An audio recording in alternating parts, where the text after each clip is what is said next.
reassessing poverty line in Sarawak. And fair weather to be expected this election day. Betong will deliver seat to GPS.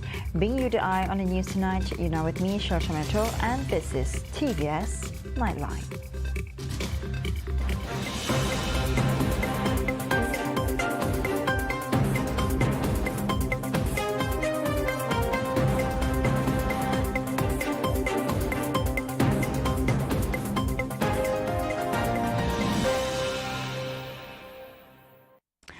Sarawak is now developing a new mechanism to reassess the poverty line in line with changes in the level and socio-economy of the people in the state. Premier Sarawak Dr. Patigi Tan Sri Abang Johari Turpeng said the mechanism should be implemented as the methods used by the Economic Planning Unit in Putrajaya is different and does not comply with the real situation in Sarawak. Saya telah berbincang dengan Tok Pa dan Menteri yang bertanggungjawab atas CPU, di mana cara mereka untuk mengukur individu adalah berkisar kepada net dan persen. Dan kalau dia bergantung kepada cash income, it is misleading. Sebab kalau dia ada certain level, dia masih menerima bantuan IKC. Dan selalunya orang tidak mahu keluar dari IKC. The matter was presented to Datuk Seri Mustafa Muhammad before the Minister in Prime Minister's Department in Economy, who said that the matter can be studied. Abang Johari said a problem arises when a recipient of e-kasih normally doesn't want to get out of the status, as they only want to continue receiving such assistance. Kalau dia keluar, dia tak ada terima e-kasih, so they would like to remain in e-kasih. And if you determine that dia masih miskin, walaupun ada kereta, ada SUV kan, special immigration vehicle. Jadi Israel tak betul. Sebab itu saya arahkan EU untuk melantik mereka yang pakar dari sudut level evaluation to value whether you are very poor or not. The Premier also pointed out poverty is an important issue that influences the formation of development and planning policy, especially in this country. He said this to the media after attending the leaders' meeting with the people in Julau on Thursday. The weather for Sarawak on Saturday morning is fair, but thunderstorms are predicted to occur in 15 areas in the state in the evening. As for other states, fair weather is expected in the morning, according to the Malaysian Meteorological Department, Met Malaysia. The 15 areas, namely Kenawit, Sibu, Selangau, Hulu Rajang, Sibuti, Baram, Lawas, Igan, Julau, Lanang, MUKAH, Kapit, Bintulu, Miri and Limbang. At the same time, Parliament constituencies namely Mas Gading, Putrajaya, Stampin, Puncak Borneo, Batang Sadong, Sri Aman, Betong, Tanjung Manis, Serikei, Santubong, Kuching City, Kota Semarahan, Serian, Batang Lupar, Lubuk Antu and Saratok are forecasted to rain. Meanwhile, the temperature nationwide is expected to be around 22 degrees Celsius with a maximum of 33 degrees Celsius on that day. Met Malaysia also advised the public always to refer to the department's website at the screen shown and social media accounts, as well as to download the My Cuaca application for the latest weather information. The Gabungan Party Sarawak GPS Election Director Dato' Ahmad Douglas Uga Ambas is confident that the coalition will continue to retain the Betong parliamentary seat this Saturday, November 19. He added that the positive responses gained from the public are a plus point, with some being emotional in expressing and pledging their support. He said so during his visit to the village security and development committees and village chiefs from Malay Kampong today, November 17th. Despite this optimism, he cautioned all not to be complacent and that everyone must continue to work hard to maintain the momentum. Meanwhile, UGA, who is also the Deputy Premier, pointed out that the Betong voters and people had everything to gain with GPS victory. The GPS, he said, through the Betong Division Development Agency, BDDA, is in the process of implementing 200 million ringgit worth of development projects and programs, each in Layar, Bukit Saban and Saribas constituencies. Adding to that, UGA said that priorities will be fine-tuned and decided next year. As such, UGA said a vote for the GPS candidate in Betong is also a vote for Sarawak Premier Datuk Patinggi Tan Sri Abang Johari Tun Openg, who heads the GPS coalition. Meanwhile, on the same sentiment, Dr. Richard expressed his appreciation for all the help rendered toward his candidacy. As such, if he wins come the election, together with UGA, Sepau will be developed in an effort to elevate it to a district in the near future. During his visit to a longhouse in Lubuk Kelampu in Paku, UGA reminded the Iban folks to vote for the right leader to avoid unwanted consequences. Adding further, UGA said that the GPS government had in place numerous assistance to the rural folks. The scheme will allow each eligible applicant to receive 30,000 ringgit of interest-free loan to build or repair his or her unit of the longhouse.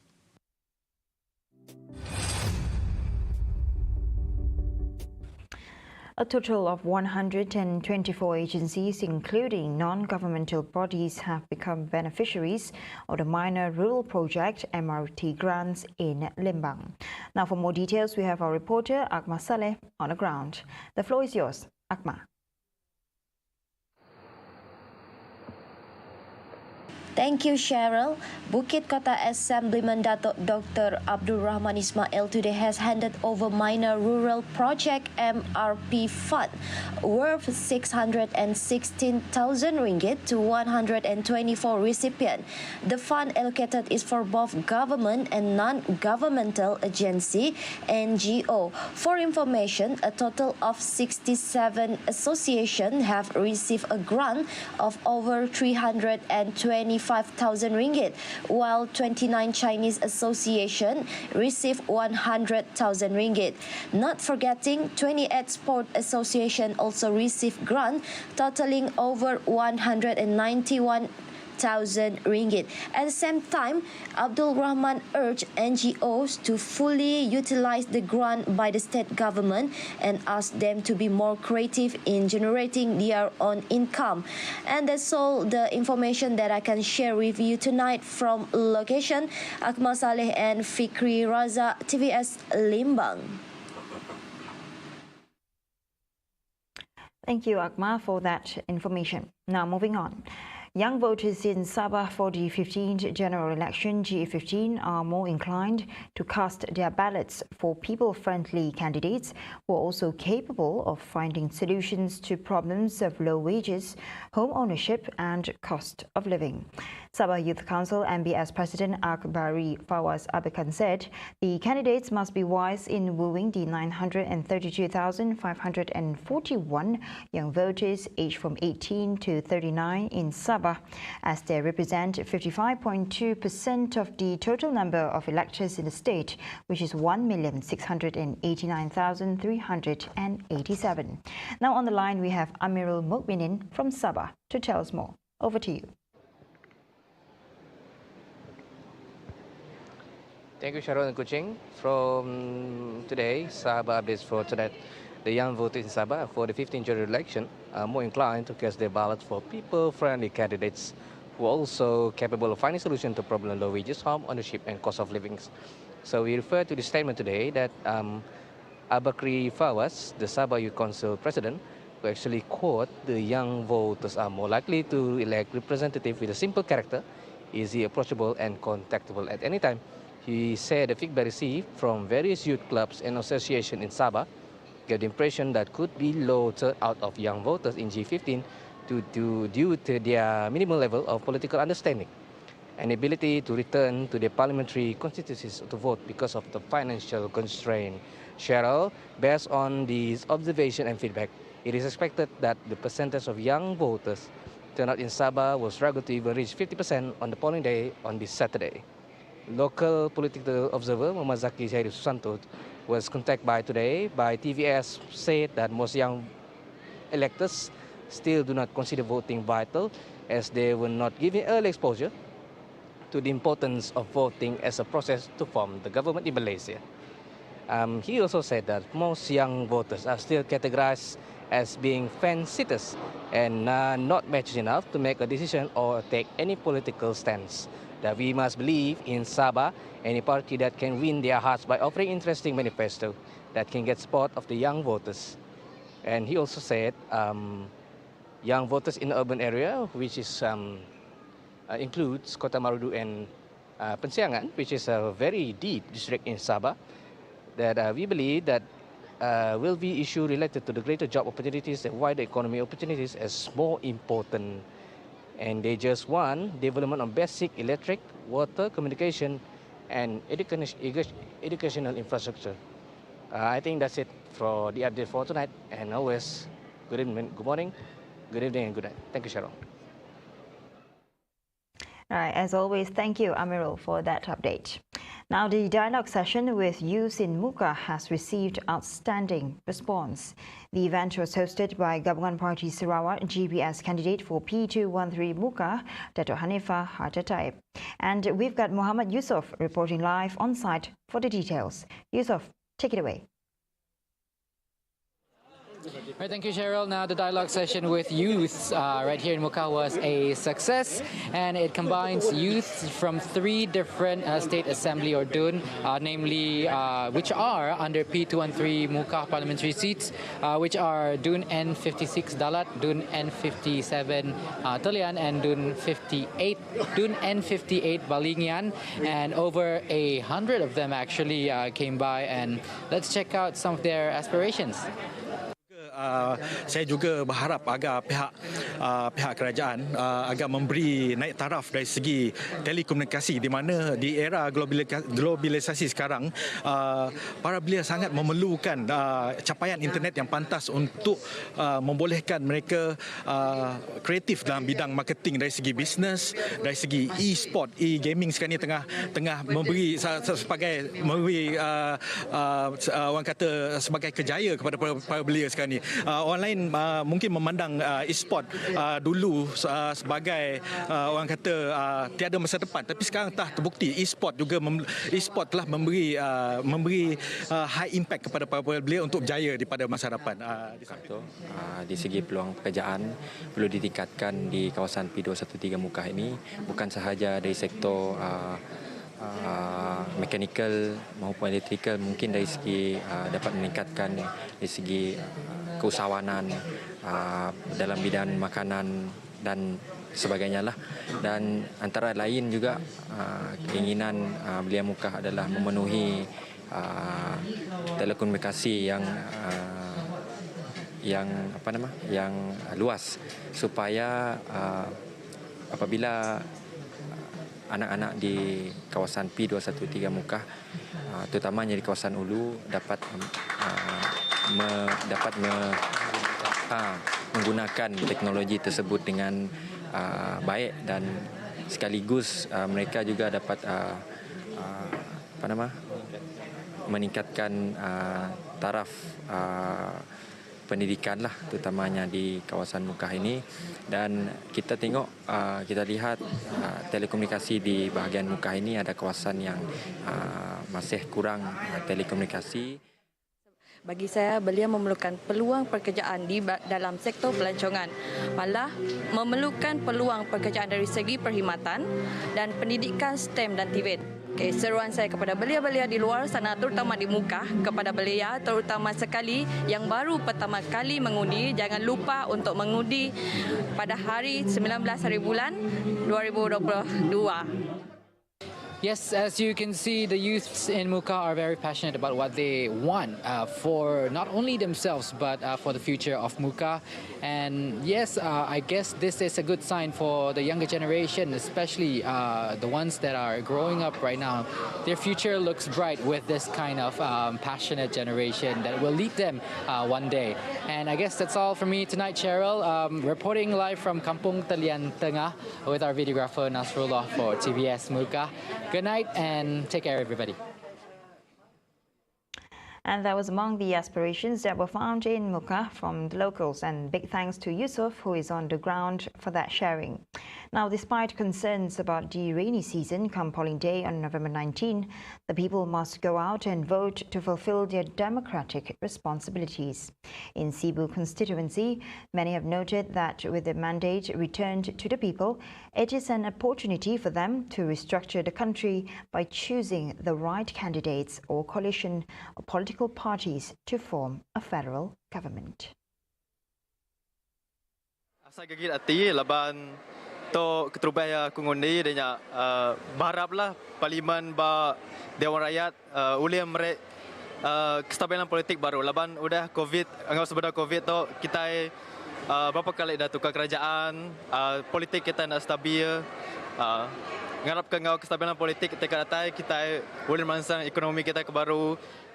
Okey, harapan saya sebagai pengundi PRU yang ke-15, saya mengharapkan semua yang berkelayakan untuk turun mengundi dipersilakan semua turun untuk mengundi, sebab kalau bukan kita siapa lagi akan memilih, kalau bukan kita siapa lagi yang akan menentukan macam mana keadaan masa hadapan negeri kita amnya, negeri Sarawak yang tercinta.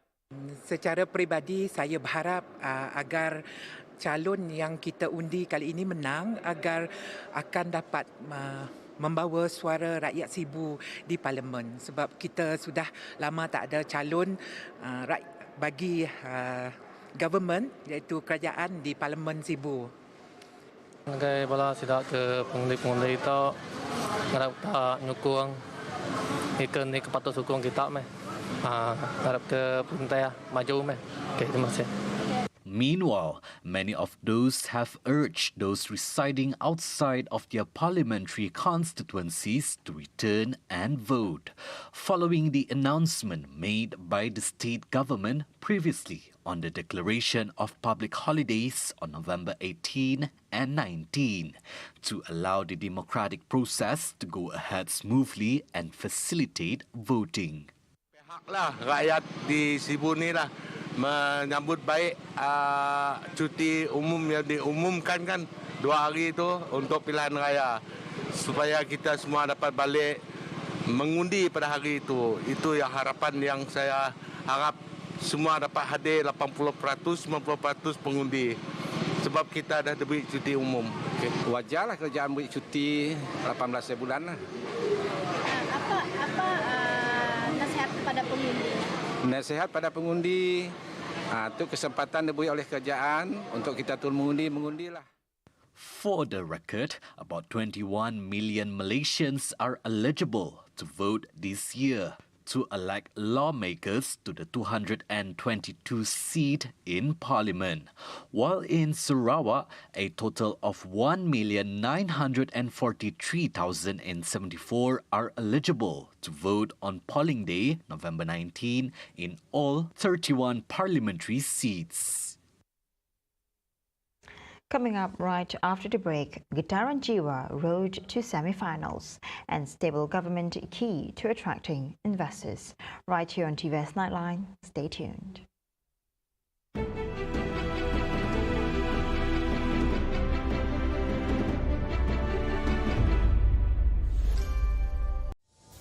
The election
Welcome back to the Nightline.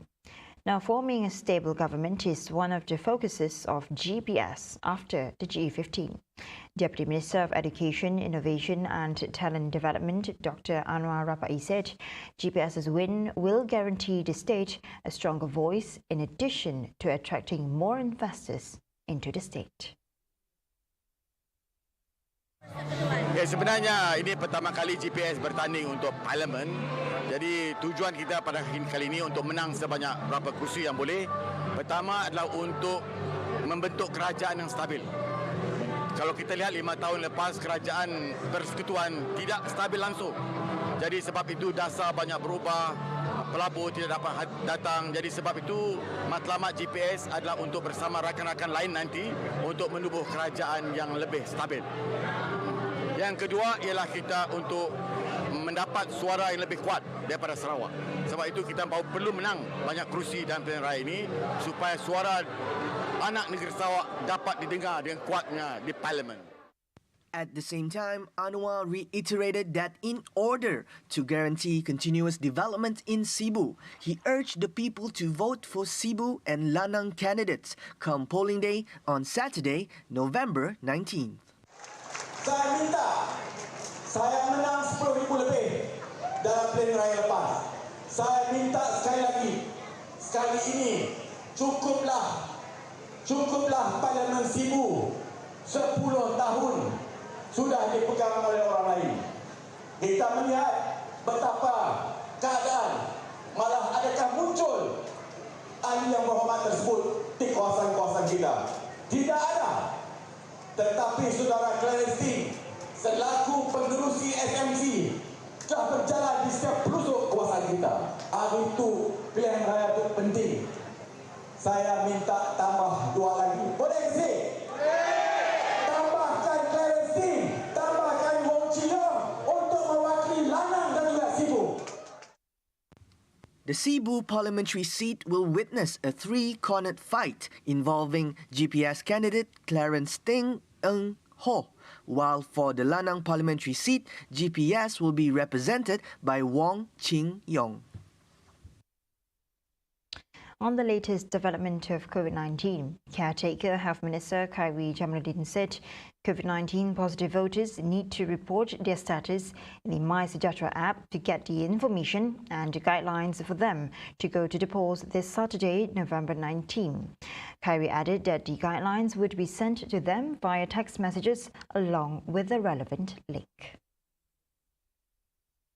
Elaborating further, upon arrival at the entrance of the polling center, COVID-positive individuals must inform the Health Ministry's MOH officials of their health status.